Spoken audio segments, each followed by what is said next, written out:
হিন্দু ৰাষ্ট্ৰ দাবী সমিতিৰ ৰাজহুৱা সভা উপস্থিত কেন্দ্ৰীয় সমিতিৰ সভাপতি জনাৰ্দন দেৱ গোস্বামী আজি যোৰহাট জিলাস্থিত মহাপুৰুষ শংকৰদেৱ কলা কৃষ্টি গৱেষণা কেন্দ্ৰৰ প্ৰেক্ষাগৃহত হিন্দু ৰাষ্ট্ৰ দাবী সমিতিৰ কেন্দ্ৰীয় নেতৃবৃন্দলৈ আদৰণি আৰু ৰাজহুৱা সভা শীৰ্ষক এক অনুষ্ঠান আয়োজন কৰে। একে অনুষ্ঠানতে হিন্দু ৰাষ্ট্ৰ দাবী সমিতিৰ যোৰহাট জিলা সমিতিখন গঠন কৰা হয়। যোৰহাট জিলা সমিতিখনত অনিল বৰঠাকুৰক সভাপতি আৰু প্ৰশান্ত শৰ্মাক সম্পাদক হিচাপে লৈ প্ৰায় 12জনীয়া এখন পূৰ্ণাংগ সমিতি গঠন কৰা হয়। আনহাতে এই অনুষ্ঠানতে সমিতিখনৰ আগন্তুক কৰণীয় কামসমূহৰ ওপৰতো আলোচনা কৰি আজিৰে পৰা যোৰহাট জিলা সমিতিখনক কাম-কাজ চলাই নিবলৈ কেন্দ্ৰীয় সমিতিয়ে অনুমতি প্ৰদান কৰে। বন্তি প্ৰজ্বলনেৰে আৰম্ভ হোৱা এই অনুষ্ঠানত কেন্দ্ৰীয় সমিতিৰ সভাপতি জনাৰ্দন দেৱ গোস্বামী, সাধাৰণ সম্পাদক বলেন বৈশ্য, উপসভাপতি প্ৰতাপ চন্দ্ৰ শৰ্মা আৰু হিতেশ দেৱ শৰ্মা, সাংগঠনিক সম্পাদক বিষ্ণুনাথ দত্ত, মিলন নাথ, দ্বিজেন শৰ্মা, প্ৰচাৰ সম্পাদক পাৰ্থ প্ৰতিম গোস্বামীকে আদি কৰি কেইবাজনো কেন্দ্ৰীয় কাৰ্যনিৰ্বাহকৰ লগতে বহু গণ্যমান্য ব্যক্তি উপস্থিত থাকে। হিন্দু ৰাষ্ট্ৰীয় দাবী সমিতি যোৱা 30 জুনত গুৱাহাটী অসম সাহিত্য সভা ভৱনত অসম ভিত্তিত নিৰ্মিত এখন সমিতি।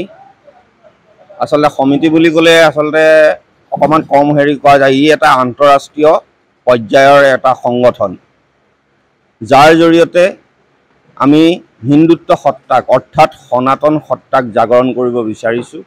যিহেতু আমি হিন্দু ৰাষ্ট্ৰত থাকি, ভাৰত যিহেতু হিন্দু ৰাষ্ট্ৰত থাকি হিন্দু শাসিত চৰকাৰৰ তলত থাকি পেলাইও আমি হিন্দুসকল আজিলৈকে সুৰক্ষিত হোৱা নাই।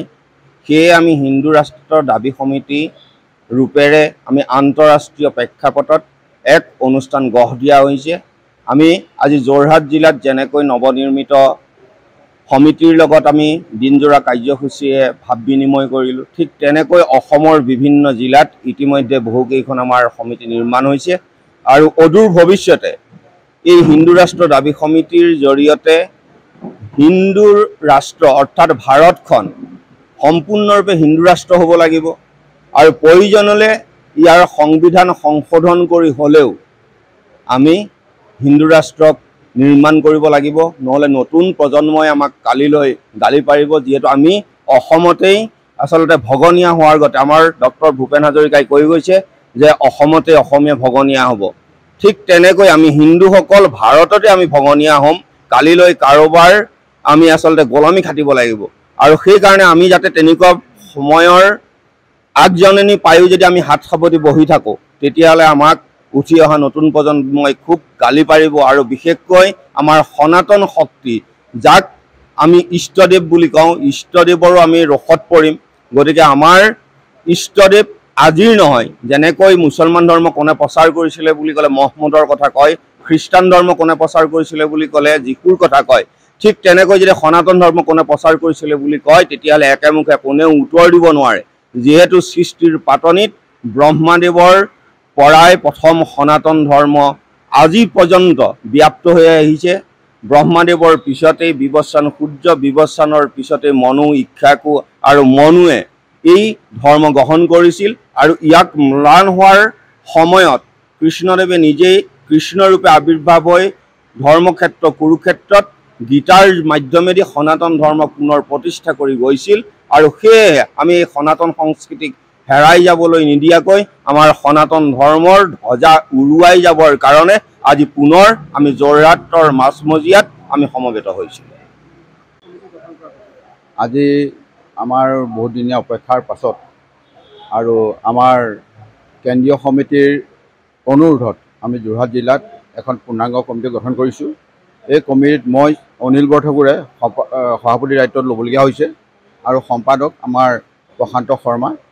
আৰু এইদৰে আমি প্ৰায় আজি 12জনীয়া মানুহৰ আমি নাম প্ৰস্তাৱ কৰি পাইছোঁ। 2এগৰাকী মাইকী মানুহক আমি সংযুক্ত কৰিম বুলি ভাবিছোঁ। সেইকাৰণে আমি 2এটা জেগা আমি খালী ৰাখিছোঁ আৰু অদূৰ ভৱিষ্যতে অতি শীঘ্ৰে আমি এখন কাৰ্যকৰী সভা দি তেখেতক আমাৰ মনোনীত মহিলাসকলক ইয়াত সংযোগ কৰিম বুলি ভাবিছোঁ। গতিকে এতিয়া বৰ্তমান আমাৰ কমিটিখন সেয়াই। গতিকে আমি হিন্দু ৰাষ্ট্ৰৰ কথাটো এতিয়া আমাৰ জনাৰ্দন দেৱ গোস্বামীয়ে কথাটো কিখিনি কৈ গৈছে, এই বিষয়ে বিশেষ কোৱাৰ প্ৰয়োজন নাই যদিও কথা হ'ল কি, আমি প্ৰথম অৱস্থাত আমি চৰকাৰক পৰামৰ্শদাতা হিচাপে কাম কৰিম। যদি চৰকাৰে আমাৰ পৰামৰ্শ নুশুনে তেতিয়া আমি শান্তিయుত হিচাপে আমি আন্দোলনৰ পন্থাও ল'বলগীয়া হ'ব পাৰে। কিন্তু আমি বৰ্তমান সেইটো পৰ্যায়লৈ আমি যাব বিচৰা নাই। আমি চৰকাৰক বুজাবলৈ চেষ্টা কৰিম যে আমি যিহেতু জন্মগতভাৱেই ভাৰতবৰ্ষখন হিন্দু আছিল আৰু আমি এই হিন্দুৰে আমি বাসিন্দা, গতিকে আমাৰ অধিকাৰ লাগে। আমাৰ সেইটোৱে আমাৰ আজিৰ মূল মন্ত্ৰ। সকলোকে ধন্যবাদ জনাই সামৰিছোঁ। যোৰহাটৰ পৰা সুমিত দাসৰ ৰিপৰ্ট E24 লাইভ ব্ৰেকিং।